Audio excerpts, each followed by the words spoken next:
17-year-old Michelle Avila, who just went by the nickname Missy, was a high school junior living in the working-class town of Arleta, California. On October 1st, Missy came home from school and she told her mom that she had plans that afternoon to go hang out with her friends. A 17-year-old girl named Laura Doyle, who was very close with Missy, she pulled up outside of Missy's house and she honked the horn. And so Missy heard her and the two girls drove off. Shortly after 6 p.m., the phone rang inside of Missy's house. She picks the phone up and says, "Hello," but it's not her daughter. It's Laura's voice. Laura kind of awkwardly asked Irene, "Hey, is Missy home?" And Irene would say, "Laura, she left with you. Isn't she with you?" After Irene said this, Laura began to panic, and then she proceeded to tell Irene what happened that afternoon while she was out with her daughter. She said after she picked Missy up, the two of them just kind of drove around town, which they did all the time, and then at some point they made their way over to Stonehurst Park. "I know the guys over there. I want to go say hi." And so Laura stopped the car and she looked in the direction that Missy was pointing, and on the far side of the parking lot were these two guys who appeared to be maybe in their late teens, early 20s. Laura did not recognize either of them, and they were standing outside of this blue car, a blue Camaro. And Laura, meanwhile, pulls the car into a parking spot, she throws it in park, and she's about to get out when she notices her gas gauge is below empty. And so she calls out to Missy, who's now halfway to these two guys, and she says, "Hey, I'm gonna go fill my car up with gas, and then I'll come back and I'll meet you." When Laura pulled back into the Stonehurst parking lot, she looked in the direction of where the blue Camaro and the two guys were and where Missy was headed, and they're all gone. The following morning, Missy had still not turned up and no one had heard from her. And so that morning, Irene went to the police and told them what was going on. Immediately, the police honed in on Laura and began going over every single detail of what that blue Camaro was doing, what those two guys looked like, what did Missy say about these two guys? Did she give any information about where they might go or who these guys were? But unfortunately, she was just too far away from these two guys and their vehicle. She could only give them a sort of basic physical description,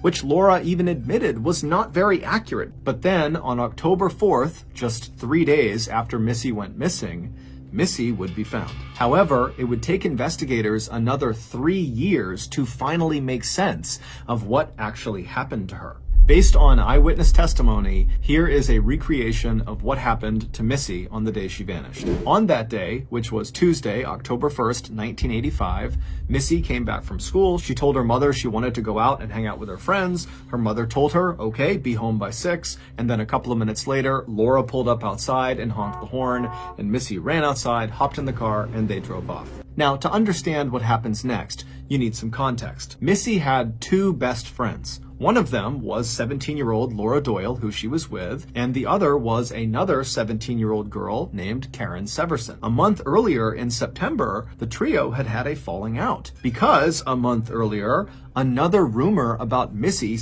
with boys who had girlfriends began circulating around the school, except this time the girlfriends in the rumor were Laura and Karen. Now, of course, Laura and Karen were well aware of the fact that a year earlier, Missy had been accused of something similar and it had all been a big lie. But because this rumor directly involved them and their boyfriends, they felt a little concerned. And Missy immediately is like, "Are you kidding me? No, I didn't sleep with your boyfriend." And so pretty quickly, this discussion escalated to a full-blown fight between the girls. Over the next couple of weeks, Missy and Laura were able to come together and patch things up, but Missy and Karen continued to avoid each other. On the morning of October 1st, Karen would reach out to Missy and she would apologize. And Missy was really touched by this, and before long, Missy and Karen and Laura had made plans for that afternoon to meet up at Stonehurst Park to have a good day together, just like old times. When Laura pulls the car into the parking lot,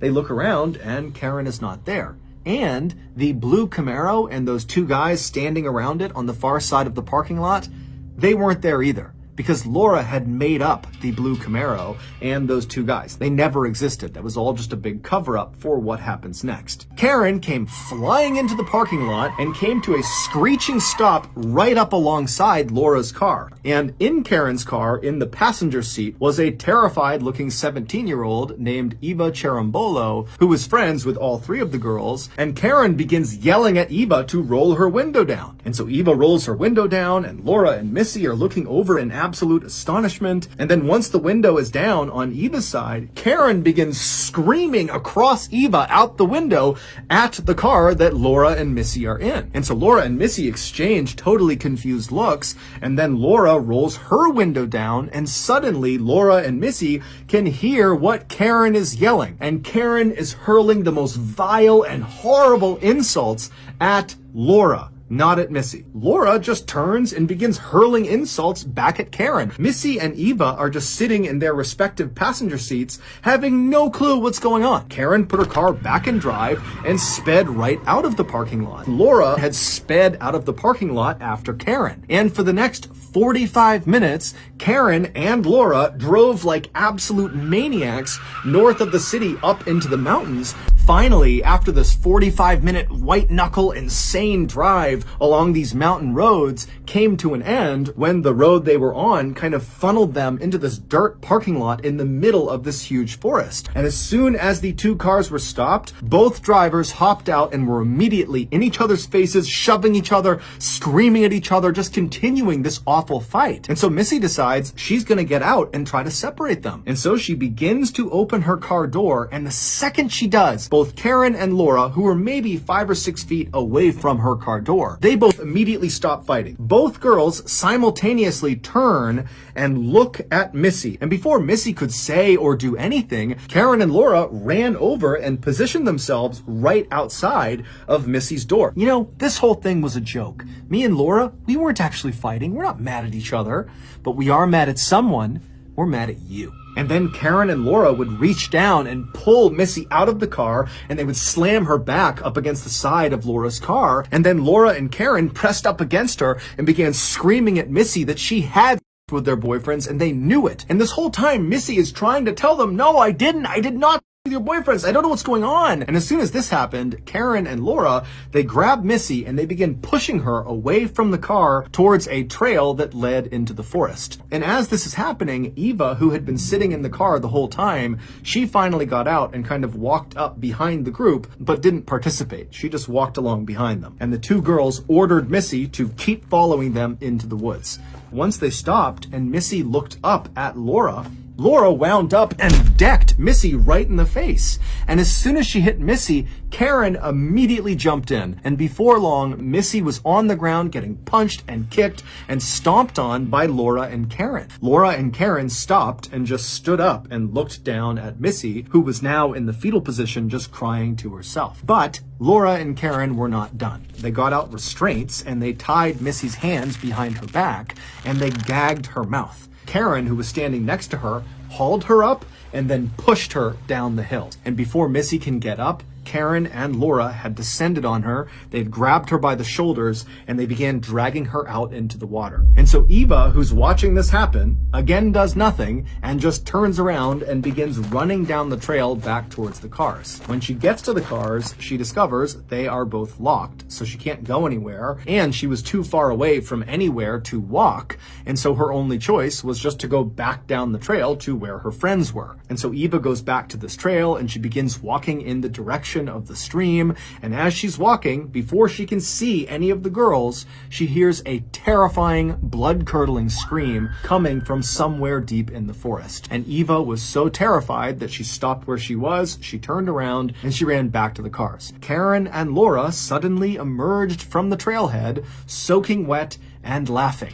Missy was not with them. Karen and Laura walked out of the trail, they got into their cars, Eva climbed into Laura's car, and the girls just left the parking lot and drove back home, leaving Missy in the woods. 3 days later, a group of hikers were in that forest near where Missy had been killed, and they spotted her body in the stream. When police arrived, they found a bottle and men's overalls lying out near where Missy was found. These items were there entirely coincidentally. They had nothing to do with what happened to Missy, but they somehow made the lie about Missy being with those two guys in their Camaro before she vanished seem more believable. And so the police just continued to chase down this two guys and a blue Camaro lead until the murder case went cold. 3 years after Missy was murdered, Eva, who had been threatened by Karen and Laura never to say a word about what she knew, finally came forward to police and told them that Karen and Laura had killed Missy. When Karen, Laura, and Missy became teenagers, Missy really blossomed into this beautiful young woman who everybody seemed to adore. Meanwhile, Laura and Karen had the opposite experience. They felt awkward in their bodies and felt like no one really liked them. And so in time, they became very jealous of Missy, and that jealousy turned into resentment, and that resentment turned into hatred. And so in 1984, it was Karen and Laura who started that rumor about Missy sleeping with all these boys who had girlfriends. But that wasn't enough for Karen and Laura. They felt like Missy deserved worse. After Missy's body was found and the police were on this mad hunt to find these two guys and the blue Camaro, Karen actually moved in to Missy's family's home. She told them she just wanted to offer support during this really difficult time, but in reality, she just wanted to keep close tabs on the investigation. When the truth finally came out 3 years later, Missy's family could not believe that their daughter's killer was literally living with them the whole time. Ultimately, Laura and Karen would be found guilty of killing Missy, and they would each be sentenced to 15 years to life in prison.